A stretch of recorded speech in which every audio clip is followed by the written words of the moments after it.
माहितीये का, भारतीय राज्यघटनेची जी मूळ प्रत आहे त्याच्या भाग 3 मध्ये प्रभू रामचंद्र, लक्ष्मण आणि त्याचबरोबर सीतामाई यांची चित्र रेखाटलेली आहेत.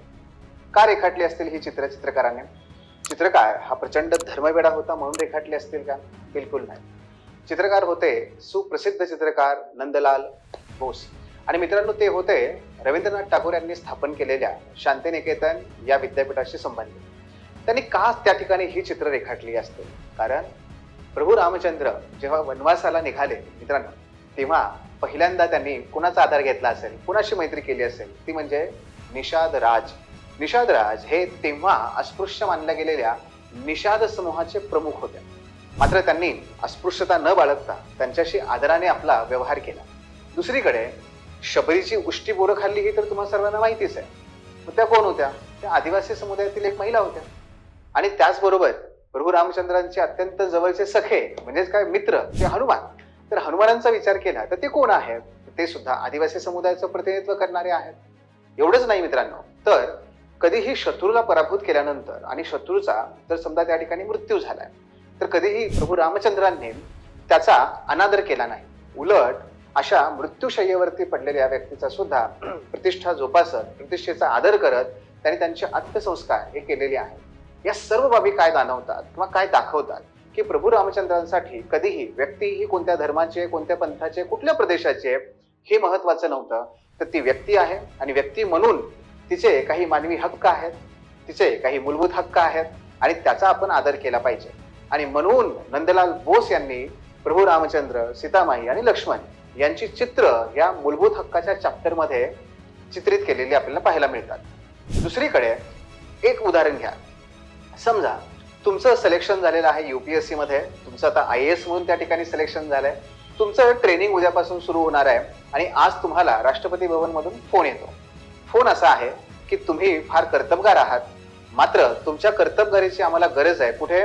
तर ते दंडकारण्य नावाचं जे जंगल आहे त्या जंगलामधल्या आदिवासी समुदायाच्या विकासाकरता आम्हाला तुमची गरज आहे आणि पुढची 12 ते 14 वर्ष तुम्ही तिथेच आता काम करणार आहात.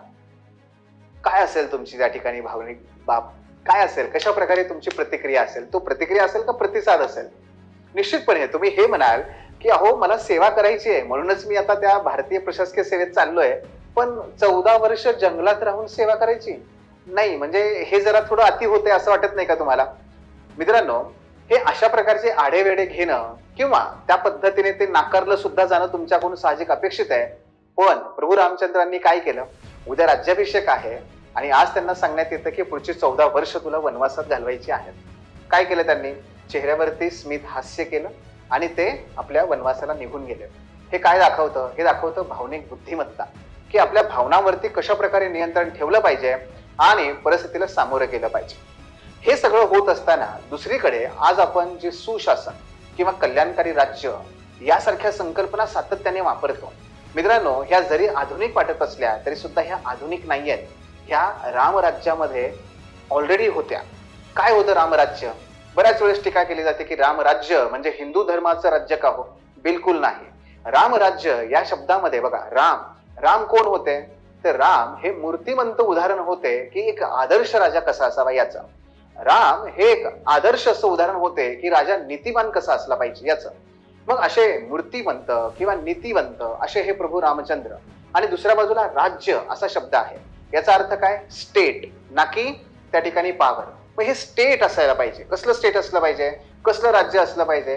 तर जी राजकीय व्यवस्था आहे तिने नैतिक वागलं पाहिजे. तिने नैतिकतेच्या माध्यमातूनच लोकांचं नेहमी कल्याण साध्य केलं पाहिजे. ती आहे रामराज्याची संकल्पना, जी महात्मा गांधीजी यांनी सुद्धा सातत्याने बोलून दाखवलेली होती. मात्र अशा मूर्तिमंत नैतिकतेचं उदाहरण असणाऱ्या प्रभू रामचंद्रावर एक टीका नेहमी केली जाते आणि ती म्हणजे की त्यांनी मग वालीचा त्या ठिकाणी वध का केला झाडाच्या आड लपून? मित्रांनो, वाली हा कोणी एक सज्जन माणूस नव्हता. वाली हा अन्यायी राजा होता आणि वालीमुळे केवळ त्यांचा भाऊ म्हणजे सुग्रीव हे दुःखी होते का? तर नाही. वालीच्या राज्यातली सर्व प्रजा सुद्धा दुःखी होती आणि त्यामुळे प्रभू रामचंद्रांनी या दुःखातून ह्या जनतेला मुक्त करण्यासाठी त्या वालीचा त्या ठिकाणी वध केला. मित्रांनो, या ठिकाणी अधिकतम लोकांचं अधिकतम सुख हे जे तत्व पुढे बेंथेमने मांडलेलं आहे किंवा कांट सुद्धा काय म्हणतात की जर तुमचं साध्य हे नैतिक असेल ना तर साधनाचा विचार करू नका, तुम्ही साध्य तुमचं कर्तव्य मानून तुम्ही ते पार पाडलं पाहिजे. प्रभू रामचंद्रांनी तेच केलेलं आहे. आणि पुढे भगवद्गीतेमध्ये सुद्धा हेच सांगण्यात आलं की ते म्हणजे जेव्हा जेव्हा धर्माला ग्लानी येते है ना, तेव्हा तेव्हा त्या ठिकाणी त्याचं क्षेम करण्यासाठी म्हणजे लोकांचं कल्याण साधण्यासाठी ईश्वराला तिथे यावं लागतं आणि आपलं कर्तव्य पार पाडावं लागतं. मित्रांनो, हे एका बाजूला सर्व ठीक आहे, पण दुसऱ्या बाजूला आपण जर रावणाचा विचार केला तर रावण हा सुद्धा एक प्रकांड पंडित होता, उच्च विद्या विभूषित होता. परंतु रावणाने मात्र काय केलं, ना साध्य नैतिक निवडलं ना साधन नैतिक निवडलं. आणि म्हणून रावण हे शिवभक्त होते, रावण हे प्रकांड पंडित होते, पण त्यांचा त्या ठिकाणी आपण अनैतिक राजा म्हणून उल्लेख करतो. अगदी एवढंच नाही तर एक प्रसंग तुम्हाला माहिती असेल की ते म्हणजे जेव्हा रावणाचा पराभव रामाने केला आणि रावण हे मृत्यूशय्येवरती पडलेले होते, तेव्हा प्रभू रामचंद्र लक्ष्मणाला म्हणतात की जा आणि त्या महामानवाकडून जाऊन त्याने जे राज्यकारभार ज्या आदर्श पद्धतीने केलाय ना तो समजून घे, ते तुला निश्चितपणे काही ज्ञान देतील. लक्ष्मण जातात आणि गेल्या पावलाने परत येतात. आले तेव्हा मात्र प्रचंड चिडचिड चालू असते त्यांची.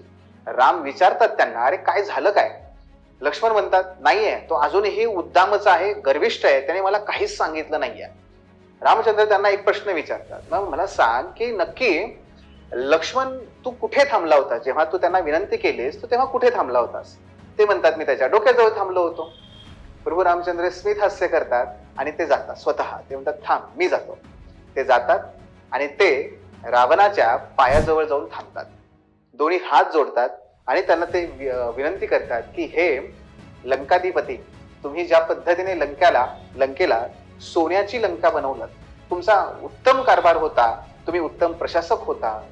मला थोडंसं तुमच्या या संपूर्ण अनुभवावरून हे सांगाल का की राजाने कोणत्या प्रकारच्या चुका करू नये?